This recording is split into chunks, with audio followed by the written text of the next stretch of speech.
Afternoon, folks. I hope you're all enjoying this heat wave. I've had to stay inside today to do my video to give my latest views of the UK property market, which I tend to do on a Sunday after having gone through the Financial Times and read the news and got my head around kind of what's going on, really. So I thought I'd just share that with you as things stand at the moment. And I've also had to stay inside because so many different things to it. I've had to write a few notes down on my phone here just so I can remember what I'm trying to say. I'll just take you through a few things that, as always, go through the politics and the economics and the social kind of things that are going on, and then how that impacts into the property landscape here in the UK. So first of all, Boris is speaking in the press that he really is very adamant that schools should reopen in September. Strong terms being used like it would be morally indefensible not to, economically unsustainable if that didn't happen, because children are the future of our country, and the parents also need to be relieved of the childcare duties so that they can go back to work, go back to the office. Maybe that stimulates the high street and things start moving again. So it seems that the government is really, that's a fundamental priority of theirs, that they should be able to reopen the schools fully in September, and I think that they're committed to sticking to that, to the point where if we did have a resurgence in COVID cases, things like pubs and gyms perhaps would be far quicker to be closed than the schools. I think it would be a last resort that any of those should close now. So that's interesting. Rishi Sunak has been in the media a bit this week, being pushed to advise on whether he would consider extending these furlough schemes past the 31st of October. And although he has extended them once, and he's extended various schemes, he seems strong in saying that he's not prepared to do that this time. And he has the backing of the governor of the Bank of England, on the basis that really we're just delaying the inevitable. Which it is interesting, because the implication of that is that unemployment rates are going to jump up, because once the schemes get withdrawn, we're going to see the true state of the economy, which with unemployment rates being approximately 4% in January, and the governor of the Bank of England and Rishi Sunak and others predicting that will be closer to 8% by the end of the year. It's a doubling, right? Which 8% may not seem high, but when you consider that, basically it is, and if it's doubling within the course of 6-month time period, and we're probably there already, but we're just in this little bubble because these schemes have been propping everything up, and Rishi Sunak is kind of quite strong. He didn't rule out an extension, but he's resisting, and I think wants to restore normal, whatever that is, and not delay the inevitable much further. The introduction of the Eat Out to Help Out scheme has been interesting. The trend from reading around is that people have been comfortable returning to restaurants. So from a being out and about perspective and mixing with others, there's a high degree of confidence, it seems, with people, that they feel comfortable going out and they feel safe doing that and being that environment. But from an economic standpoint, the restaurant owners that I've been speaking to, they said they were absolutely crazy busy Monday through Wednesday this week, which is when the scheme applies. I believe eat in Monday through Wednesday through the course of August.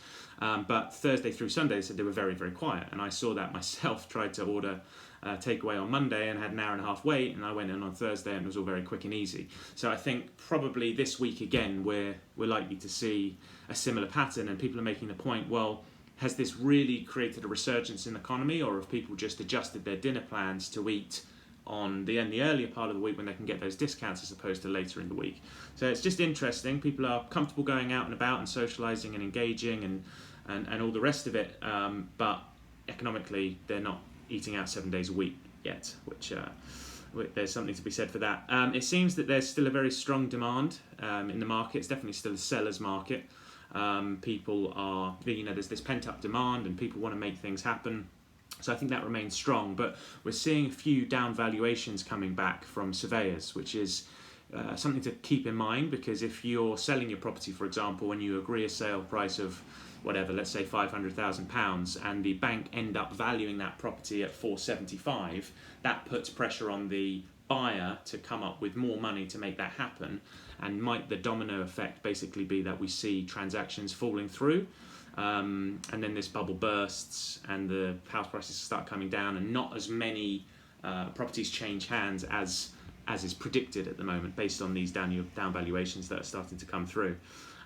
We've got autumn really just around the corner now. I know it's ironic to say we're in the middle of this crazy heat wave, but I believe that the medical outlook is that there would be a likely increase in the number of coronavirus cases as we come into the autumn, when the NHS normally is under greater stress anyway, with people coming in with the flu or common cold or various things that would come through in the colder months of the year.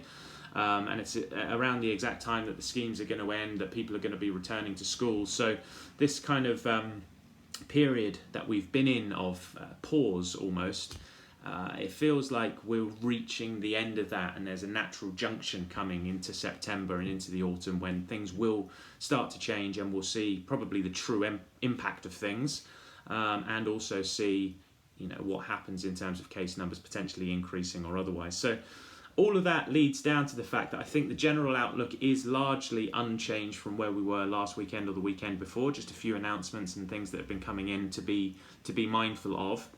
But basically, yeah, I think it's still a very good time to be selling if you're on that side of the equation. If you're looking for investment opportunities, I think sitting on your hands still is probably the way to go.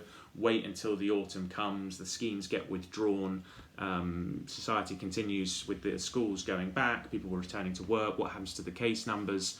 So probably coming into the latter part of this year or early next, I think is when you'll see opportunities starting to emerge. And basically, the longer this goes on, if we've got a surge in case numbers again, and we have a series of local lockdowns, and the economy is not able to get moving, then I think the long-term outlook is for property investors.